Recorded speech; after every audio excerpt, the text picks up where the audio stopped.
Well, hello. Welcome back to the Landman Podcast. Today's episode, The Hermit Kingdom's High-Tech Pivot, South Korea in 2026, the AI Frontier, and the Demographic Brink.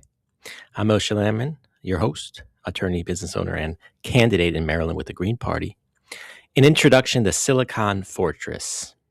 In February of 2026, the global supply chain has a single heartbeat, and it pulses from the Gyeonggi province. While the headlines focus on the peninsula's geopolitical tensions, a much more internal battle is being fought.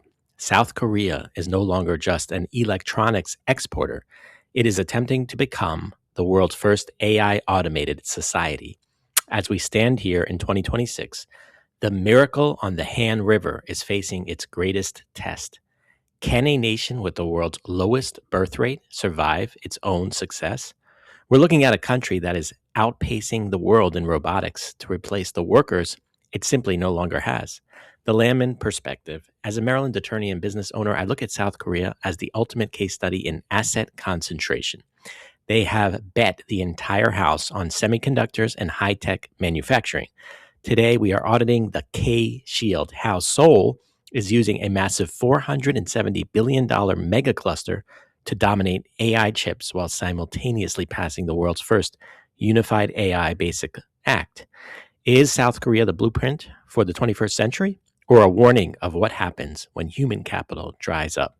Part 2, the macro audit, the semiconductor cycle. Let's look at the GDP reality of South Korea. For this year, it shows a resilient rebound for the country at 1.9% GDP growth, a significant jump from the stagnant 1% seen in 2025.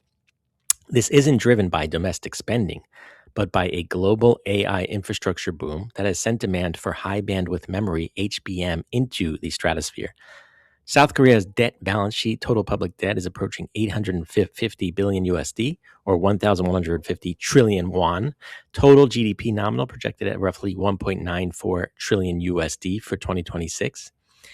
The debt to GDP ratio is sitting at 51.6%, low compared to the US or Spain, but the fastest growing in the OECD due to aging-related social risks. Inflation has stabilized at 2.1%, hitting the Bank of Korea's target after a volatile 2025. The unemployment metric, a deceptive 2.8% in Korea. The problem isn't a lack of jobs, it's a lack of people to fill them, leading to lights-out manufacturing, where factories run entirely without humans. Part 3, the human capital audit, the 0 point. Let's look at the demographics. The population has stabilized slightly at 51.6 million people, but that number is propped up by a rapidly aging workforce. The internal engine is cooling fast. The fertility rebound after hitting a global low of 0.72. 2026 has seen a slight dead cat bounce to 0.85, still far below the 2.1 replacement level. The median age is now 46.5 years. South Korea is on track to become the oldest society on Earth, surpassing Japan. The automation mandate. To counter a working age population that shrank by 1.2 million in the last 5 years, the government has earmarked $336 million in 2026 just for smart factory subsidies. Part 4, the engine room, cables, and the AI pivot, the major industries. In 2026, the engine room is moving beyond smartphones. It's now about physical AI, integrating artificial intelligence into the heavy industry that Korea already dominates. Semiconductors, chip exports are projected to hit a record $180 billion this year. Shipbuilding, Korea owns the market for LNG carriers, with exports climbing 8.6% to 33.9 billion as Europe seeks energy independence from Russia. Biotech emerging as the third pillar, with massive CDMO contract development capacity rivaling the world's biggest players. Let's look at the top groups this year in market cap. Samsung Electronics, of course, the first Korean entity to cross the 1 trillion won, or 750 billion market cap threshold. SK Hynix, a growth monster, up 206% in market value thanks to its dominance in AI memory. Hyundai Motor Group, we know them, Kia Hyundai, dominating the transition to software-defined vehicles, SDVs, and robotics through Boston Dynamics. LG Energy Solution, pivoting from home appliances to high-nickel EV battery components. Part 5, the green audit, the carbon-free civilization. Let's look at the environmental shift.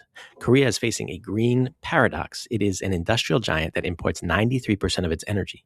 In 2026, the environment isn't just a regulatory hurdle, it's a national security priority. Seoul has launched a green transformation aimed at creating a carbon-free civilization. The energy mix. South Korea is aggressively pivoting to a nuclear-renewable hybrid. The 2026 energy plan prioritizes 100 gigawatts of renewable capacity by 2030, while simultaneously restarting construction on advanced nuclear reactors like Shin Hanul 3 and 4, offshore wind, and energy expressways. Massive projects are underway in the Jeolla provinces, including the world's largest floating offshore wind farm. To move this power to the industrial hubs in Gyeonggi, they are building a high-voltage West Coast Energy Expressway. The mandatory ESG disclosures.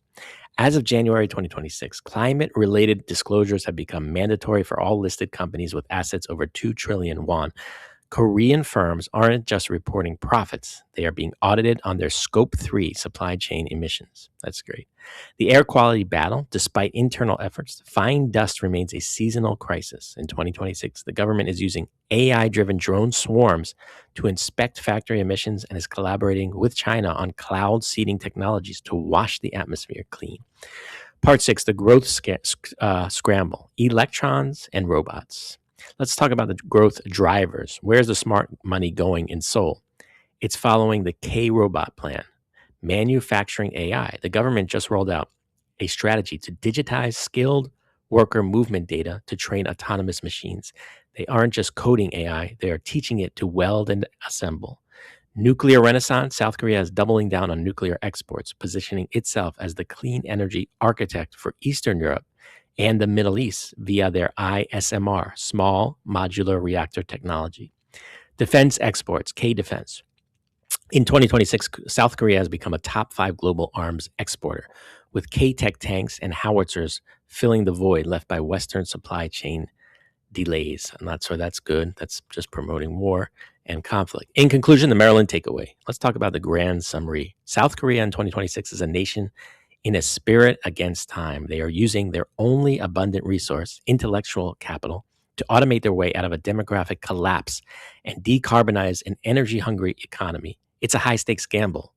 Build the robots and the reactors before the tax base disappears. The Landman Take. What is the lesson for us in Maryland? It's about infrastructure as destiny. Korea didn't wait for the private sector to build the AI clusters or the offshore wind. The state mandated it. They looked at their shrinking population and their lack of oil and didn't see an end. They saw a requirement for a new type of industrial revolution. True resilience isn't just about managing what you have. It's about engineering what you lack. I'm Moshe Landman. Thanks for joining me. Keep your assets hard, your mind sharp, and your strategy forward-looking. Think green, think environmental. Thanks for joining me. Like, subscribe, comment, and have a great day.